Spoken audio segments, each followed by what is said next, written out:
अल्लाह इस गुनाह को नहीं बख्शेगा कि किसी को उसका शरीक बनाया जाए, और इसके सिवा और गुनाह जिसको चाहेगा बख्श देगा। और जिसने अल्लाह के साथ शरीक बनाया तो बेशक वो रस्ते से दूर जा पड़ा।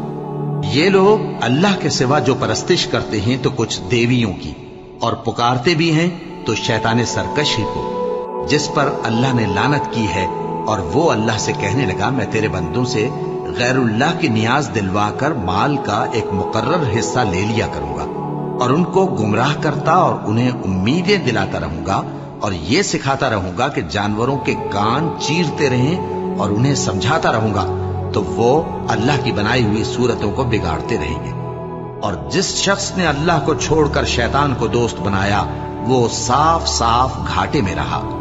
वो उनको वादे देता है और उम्मीदें दिलाता है, और जो कुछ शैतान उन्हें वादे देता है वो धोखा ही धोखा है।